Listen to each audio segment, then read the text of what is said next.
सभी विद्यार्थियों को मेरा वंदे मातरम। मैं विकास श्रीवास्तव विक्रमादित्य आईएएस एवं यूपीपीएससी डेली न्यूज के प्लेटफॉर्म पर आपका स्वागत करता हूं। प्यारे विद्यार्थियों, जैसा कि आपको मालूम है, इस समय यूपीपीसीएस और आरओ का क्रैश कोर्स हम लोग चलाने वाले हैं। उसके लिए हमने 2 डेमो क्लास दे दिया है। आज तीसरा है ज्योग्राफी का, सामान्य भूगोल। अब देखिए, ये सब ऐसे विषय हैं जिनको वास्तव में 10-20 मिनट आधे घंटे के लेक्चर में तो समेटा नहीं जा सकता है। एक इंट्रोडक्टरी वीडियो है जिसमें मैं कैसे आपको पढ़ाऊंगा ये बताने का प्रयत्न कर रहा हूं। ठीक है, आज हम लोग भूगोल शुरू करते हैं। भूगोल एक टफ विषय माना जाता है, हालांकि टफ तो कुछ नहीं होता है, लेकिन सिविल सेवा की तैयारी में एक टेक्निकल विषय भी माना जाता है और आपके गहन समझ की यह मांग करता है। ठीक है, भूगोल क्या होता है पहले इसको देख लें। देखिए, भूगोल शब्द 2 शब्दों से मिलकर बना है, भू प्लस गोल। भू माने पृथ्वी, गोल माने गोल, अर्थात ज्ञान की वह शाखा जो गोल पृथ्वी का वर्णन करे भूगोल कहलाती है।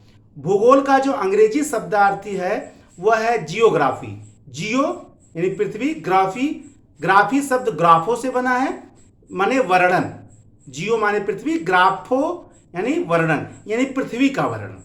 चाहे हिंदी शब्द हो चाहे अंग्रेजी शब्द हो, दोनों से हम यह देख रहे हैं कि भूगोल शब्द का जो शाब्दिक अर्थ है वह यह है पृथ्वी का वर्णन। ज्ञान की वह शाखा जो पृथ्वी का वर्णन करे या गोल पृथ्वी का वर्णन करे भूगोल कहलाती है। लेकिन आज भूगोल केवल पृथ्वी का ही तो अध्ययन कर नहीं रहा है, अंतरिक्ष अपितु समस्त ब्रह्मांड का अध्ययन कर रहा है। हम जहां रह रहे हैं वह इस ब्रह्मांड का नगण्य अंश है, नेग्लेजिबल। ब्रह्मांड में इसकी संगति शायद कुछ हो भी ना, नगण्य में बता रहा हूं। लेकिन क्या भूगोल समस्त ब्रह्मांड का अध्ययन कर रहा है और उसका नाम नगण्य पृथ्वी पर ही आधारित है? तो क्या ये गलत है? नहीं, गलत नहीं है। ये उस समय के नामकरण हैं जब दुनियावासियों को केवल अपने पृथ्वी का ही ज्ञान था, इसीलिए उन्होंने इसका नाम भूगोल रख दिया।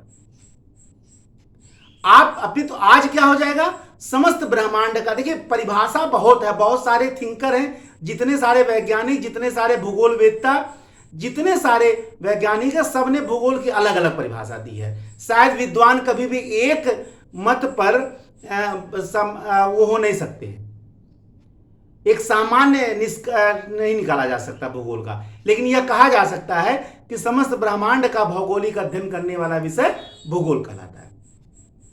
इसका जो सबसे पहला चैप्टर है वो ब्रह्मांड, यूनिवर्स देखा जाता है, माना जाता है। देखिए, भूगोल शब्द को जानने का पहले कुछ मेन फीचर हम जाने। देखिए, दुनिया में सबसे पहले भौगोलिक ज्ञान का जो विकास हुआ था वो भारतवर्ष में हुआ था। आप जान रहे हैं कि भारत दुनिया का पहला सभ्य देश रहा। दुनिया में अपने ज्ञान के कारण यह विश्व गुरु की उपाधि प्राप्त किया। यही कारण है कि चाहे वो वैज्ञानिक शोध हो, चाहे भौगोलिक शोध हो, चाहे किसी क्षेत्र में हो, हर क्षेत्र में प्राथमिक ज्ञान हमारे वहां ही हुआ। यही कारण है कि दुनिया में सर्वप्रथम भौगोलिक ज्ञान का जो भान था वो सबसे पहले भारत में मिला। यानी अगर एग्जाम में आया कि दुनिया में सबसे बड़ा भौगोलिक ज्ञान का विकास कहां हुआ, तो भारत में। लेकिन ग्रह नक्षत्रों का नामकरण और भूगोल को संगठित करने का जो श्रेय है वो यूनानी विद्वानों को जाता है। भूगोल को संगठित करने का जो श्रेय है वो यूनानी विद्वानों को जाता है। यानी भूगोल का विकास तो भारत में हुआ, लेकिन उसको संगठित करने का या व्यवस्थित करने का जो श्रेय है ये यूनानी विद्वानों को जाता है। देखिए, हमारे वहां बिना टेलीस्कोप के, बिना किसी ज्ञान के या बिना किसी आधुनिक उपकरण के, ज्ञान तो था ही, बिना किसी आधुनिक उपकरण के आर्यभट्ट ने पृथ्वी का उस समय जो व्यास निकाला, परिधि निकाला, 24,835 मील। आर्यभट्ट ने पृथ्वी का परिधि उस समय 24,835 मील बताया था और वह आज के वैज्ञानिक के 24,901 मील के लगभग बराबर। आज हमारे पास तमाम वैज्ञानिक उपकरण मौजूद हैं तो क्या अंदाजा लगाया जाए उस समय बिना वैज्ञानिक उपकरणों के, बिना पृथ्वी का समस्त ज्ञान हुए आर्यभट्ट ने पृथ्वी का परिधि बताया होगा। मैगलन ने सबसे पहले बताया जाता कि पृथ्वी का चक्कर लगाया, तो क्या उसके पहले कहां से आर्यभट्ट को मालूम चल गया? तो आजकल तो यह भी एक उदाहरण, क्या हो सकता है आर्यभट्ट के पास टेलीस्कोप रहा हो? यह भी हो सकता है। क्या था क्या नहीं था, यह एक विवाद का विषय है, लेकिन इस बात पर गंभीर डिस्कशन हो सकता है कि आर्यभट्ट द्वारा निकाला गया पृथ्वी का परिधि आज के वैज्ञानिक शोधों से बिल्कुल निकट कैसे है। यह एक बहुत बड़ा तर्क का विषय है, यह एक बहुत बड़े बहस का विषय है। ठीक है ना। पुराणों में पृथ्वी को 7 भूखंडों में बांटा गया है। आपको कुछ विशेष तथ्य बता रहा हूं। पुराणों में पृथ्वी को 7 भूखंडों में बांटा गया है। अब ये 7 भूखंड जो है नाम अलग अलग है, जम्बू द्वीप और बहुत सारे नाम हैं इसमें, लेकिन आज अगर महाद्वीपों की जो खोज हुई है भूखंडों की, वो भी 7 महाद्वीप हैं। अब ये अलग तर्क का विषय है कि जो 7 महाद्वीप आज हैं तो क्या पुराणों के 7 भूखंडों के समानार्थी है, ये एक अलग का विषय है। लेकिन जो कल्पना उस समय हमारे ग्रंथों में किया गया वो आज भी सही है। ठीक है, ये बेसिक फैक्ट है। अब बहुत लंबा बेसिक फैक्ट भूगोल का है, वो एक छोटे क्लासेस में लिया नहीं जा सकता है, इंट्रोडक्टरी क्लासेस है और वो क्रैश कोर्स में भी लेनी है। ये सब जब रेगुलर क्लास चलता है तो वहां बहुत विस्तार से बताया जाता है। ठीक है, और वहां जो ज्ञान आपको हो जाता है उससे आपका कंपटीशन का कोई भी स्तर हो, चाहे कोई भी एग्जाम हो, बहुत आसानी से निकलता है। आज हम लोग ब्रह्मांड के बारे में देखते हैं कि ब्रह्मांड आकाशीय पिंडों की एक सुव्यवस्था है जिसमें आकाशगंगा शामिल होते हैं, तारे शामिल होते हैं, बहुत सारे ग्रह शामिल होते हैं, बहुत सारे अवंतर ग्रह शामिल होते हैं, बहुत सारे क्षुद्र ग्रह शामिल होते हैं, बहुत सारे धूमकेतु शामिल होते हैं। समस्त आकाशीय पिंडों का एक समुच्चय है, एक कलेक्शन है जो क्रमबद्ध और व्यवस्थित है। ठीक है ना। इस समस्त संरचना को ब्रह्मांड कहा जाता है। ठीक है। अब ब्रह्मांड के बारे में प्राचीन काल से सोच चलता रहा कि वास्तव में ब्रह्मांड का संरचना क्या है। देखिए, चाहे टॉलमी हो भूगोलवेत्ता या प्रारंभिक ग्रंथ हो, सभी ये मानते थे कि पृथ्वी जो है वो ब्रह्मांड का केंद्र है। सबका यही मानना था कि पृथ्वी ब्रह्मांड का केंद्र, ब्रह्मांड के केंद्र में पृथ्वी है, क्योंकि लोग मानव जीवन पृथ्वी पे ही दिखता था, इसीलिए उनको लगता था कि पृथ्वी का जो ब्रह्मांड का केंद्र है वो पृथ्वी। टॉलमी ने भी इसका घोषणा किया और जो पारंपरिक धार्मिक ग्रंथ जैसे बाइबिल आदि उसमें भी यही अवधारणा थी। सर्वप्रथम कापरनिकस ने, जिसको कापरनिकसीय क्रांति भी कहा जाता है, सर्वप्रथम उन्होंने सूर्य केंद्रित अवधारणा दिया। सूर्य केंद्रित अवधारणा का मतलब ये दिया, उन्होंने बताया कि पृथ्वी केंद्र नहीं है अपितु सूर्य ब्रह्मांड का केंद्र है। आपको जान के आश्चर्य होगा, ब्रूनो ने जब इस कथन को कहा तो ब्रूनो को जिंदा जला दिया गया, क्योंकि यह अवधारणा बाइबिल के विरुद्ध था। कापरनिकस को बहुत सारे प्रताड़ना का सामना करना पड़ा जब उन्होंने सूर्य केंद्रित अवधारणा देकर एक कापरनिकसीय क्रांति को पैदा की। यानी सूर्य केंद्रित ब्रह्मांड की पहली अवधारणा किसने दिया था? कापरनिकस ने दिया था। बाद में कैपलर ने बताया नहीं, सूर्य ब्रह्मांड का केंद्र नहीं, सूर्य तो सौर मंडल का केंद्र। ब्रह्मांड तो अनंत है, उसमें बहुत सारे सूर्य हैं, तो सूर्य कैसे केंद्र हो जाएगा? देखिए, ये भूगोल का एक विकास है, भौगोलिक अवधारणा का ये क्रमबद्ध वैज्ञानिक विकास है। कैसे हम पृथ्वी से चले, सूर्य पर पहुंचे और सूर्य से सौरमंडल तक आ गए, और सौरमंडल में एक छोटा सा ग्रह के रूप में हम पृथ्वी तक पहुंच गए। और पृथ्वी तक जब पहुंच गए तो पृथ्वी समेत सौरमंडल के जितने 8 ग्रह हैं उनका अध्ययन कर ले रहे हैं। तो ब्रह्मांड जो है उसमें ब्रह्मांड के बाद हम इसमें बहुत सारे आकाशगंगा हैं। आकाशगंगा का मतलब होता है तारों का समूह, अरबों तारों का समूह। ठीक है ना। यानी और आकाशगंगा में अरबों तारे हैं, ब्रह्मांड उससे छोटा आकाशगंगा, आकाशगंगा में अरबों तारे हैं। ठीक है। और प्रत्येक तारे का अपना अपना भी परिवार है। अब ये ज्ञात नहीं है, ब्रह्मांड तो अभी हमारे लिए एक बहुत बड़ा रहस्य है। मनुष्य का जीवन बीत जाएगा, शायद हम रहस्य निकाल पाए। तो उसमें अरबों तारे हैं, उसी में एक छोटा सा तारा है सूर्य। उसी में एक छोटा सा तारा है। आपको लग रहा होगा अनंत है, लेकिन ब्रह्मांड के आगे ये बहुत छोटा सा तारा है। पृथ्वी के सबसे निकटतम तारा यही माना जाता है। बहुत लोग प्रॉक्सिमा सेंटारी मानते हैं, गलत है।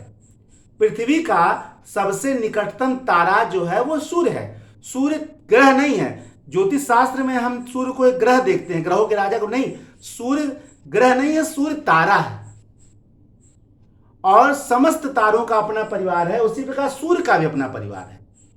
और सूर्य के परिवार को बोलते हैं सौर मंडल, solar system. The family of sun is solar system, सौर मंडल। सौर मंडल में कुल 9 ग्रह थे, जिसमें प्लूटो को बाहर कर दिया गया है, और अब 8 ग्रह हैं पृथ्वी सहित। यह सूर्य का अपना परिवार है। सौर मंडल में स्थित ग्रहों का मतलब यह हुआ कि ये सभी ग्रह सूर्य के चारों ओर उसके गुरुत्वाकर्षण के कारण चक्कर लगाते हैं। और आज यह भी एक सत्य आप जान जाइए, अगर सूर्य के गुरुत्वाकर्षण का इन ग्रहों पर कार्य नहीं होता और उसके आकर्षण से ये बंधे न रहते, तो शायद इस अनंत अंतरिक्ष में सारे ग्रह गुम हो जाते, खो जाते। पृथ्वी का गुरुत्वाकर्षण है जो इन्हें सूर्य का गुरुत्वाकर्षण है जो इन्हें बांधे हुए है, और उसी के गुरुत्वाकर्षण से ये बंधे हैं और सूर्य के चारों ओर चक्कर लगाकर एक नियमित क्रमबद्ध स्थान को प्राप्त किए हुए। अन्यथा जिग जैग मोशन में एक अंतरिक्ष में कहां खो जाते, कहां नगड़े हो जाते, इनका पता ही नहीं चलता। ठीक है ना। तो सौर मंडल के बारे में आपने जान लिया कि सूर्य का जो अपना परिवार है वो सौर मंडल है। इसमें पृथ्वी सहित कुल 8 ग्रह हैं। और सौर मंडल के प्रमुख के रूप में कौन विद्वान है, उसमें सूर्य विद्वान है। ठीक है ना। सूर्य के चारों ओर सभी ग्रह दीर्घवृत्ताकार या अंडाकार मार्ग में उसके चारों ओर चक्कर लगाते हैं। ठीक है, ठीक है। अब सूर्य के बाद सूर्य, बुध, शुक्र, पृथ्वी, मंगल, बृहस्पति, ये लगातार क्रम है। सूर्य से दूरी के अनुसार ग्रहों की व्यवस्था की गई है। अब जब सौरमंडल पढ़ा जाता है तो सौरमंडल पढ़ने का मतलब यह होता है कि उसमें जो ग्रह हैं उनके बारे में अध्ययन किया जाए। ठीक है। अब ग्रहों का अध्ययन एक अलग विशेषता है, एक अलग से इसका अध्ययन होता है, क्योंकि ग्रहों के बारे में प्रॉपर्टी भी हम लोग जानते हैं, क्योंकि एग्जाम में बहुत सारे प्रश्न आते हैं। अच्छा देखिए, ये जीके टाइप के प्रश्न जो वनडे में आते हैं वो नहीं, हम लोग ये भी प्रश्न देखते हैं कि उनकी मूल विशेषता क्या। अब जैसे सभी लोग पढ़ते हैं कि शुक्र सबसे चमकीला ग्रह है, बहुत लोग, सब लोग पढ़ते हैं, लेकिन सूर्य सबसे चमकीला ग्रह क्यों है यह भी जानना जरूरी है। सबसे कम समय सूर्य के ओर चक्कर लगाने का बुध लेता है, लेकिन क्यों लेता है, ठीक है, यह भी जानना जरूरी है। क्या ऐसा कारण है कि यूरेनस एक हरा ग्रह के रूप में दिखता है। हम लोग कोई वनडे वाली तैयारी नहीं करेंगे, जानना है हम लोगों को केवल क्या और कहां का जवाब नहीं ढूंढना, हम लोगों को क्यों का जवाब भी ढूंढना है। और क्यों का जवाब जब भी हम ढूंढेंगे तो क्यों का जवाब ढूंढने में हमें विस्तार से पढ़ना पड़ेगा। क्यों और कैसे का जवाब जब हम ढूंढेंगे तो हम लोगों को विस्तार अध्ययन करना पड़ेगा। अब अगर सौरमंडल के बारे में आप देख रहे हैं तो सबसे छोटा ग्रह बुध है। बुध सबसे छोटा ग्रह माना जाता है। सूर्य के सबसे निकट का ग्रह माना जाता है शुक्र जो है पृथ्वी के सबसे निकट का ग्रह माना जाता है। शुक्र में 96% कार्बन डाइऑक्साइड की उपस्थिति, और कार्बन डाइऑक्साइड की उपस्थिति के कारण सूर्य की किरणें इस पे जब पड़ती हैं तो बहुत तेजी से परावर्तित होती हैं। तो परावर्तन के कारण और कार्बन डाइऑक्साइड 96% की उपस्थिति के कारण शुक्र जो है ये सबसे ज्यादा चमकीला ग्रह है। सौरमंडल का सबसे ज्यादा चमकीला जो ग्रह है वो कौन है, शुक्र है। कार्बन डाइऑक्साइड उपस्थिति के कारण सौरमंडल का सर्वाधिक गर्म ग्रह भी है। और आपको यह भी बता दूं, शुक्र को प्रेशर कुकर प्लैनेट भी कहा जाता है। Pressure cooker planet carbon dioxide की उपस्थिति के कारण इसकी गर्मी इतना बड़ी रहती है कि इसको प्रेशर कुकर प्लैनेट कहा जाता है। प्रश्न आ जाए कौन सा ग्रह है जिसको शायद समुद्र में डाल दिया जाए तो तैरेगा?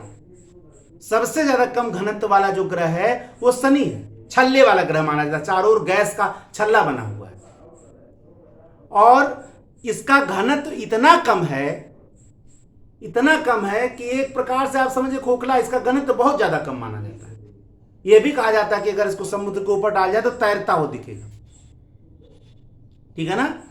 तो विशेषीकरण ज्ञान जब हम लेंगे तो हमको उसके अंदर तक अध्ययन करना पड़ेगा। केवल तथ्य पर हम जाएं, छोटा ग्रह है, बड़ा ग्रह है, कौन सबसे कम समय में चक्कर लगाता है, कौन सबसे ज्यादा समय में चक्कर लगाता है, कौन सुबह का तारा कहलाता है, कौन साँझ का तारा कहलाता है, कौन पृथ्वी की जुड़वा बहन है, कौन, ये सब तथ्य है।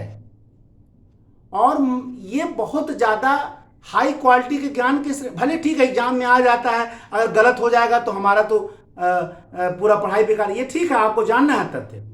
लेकिन जब आप सिविल सेवा की तैयारी कर रहे हैं तो आपको कॉन्सेप्ट जानना पड़ेगा। आप जो चीज पढ़िए उसके कॉन्सेप्चुअल ज्ञान को जरूर लीजिए, क्योंकि जब आप देखते हैं कभी कभी एग्जाम में टफ पेपर बनता है तो ऊपरी परत से प्रश्न नहीं आता, अंदर तक चला जाता है प्रश्न। इसके लिए आपको अध्ययन सही से करना पड़ेगा।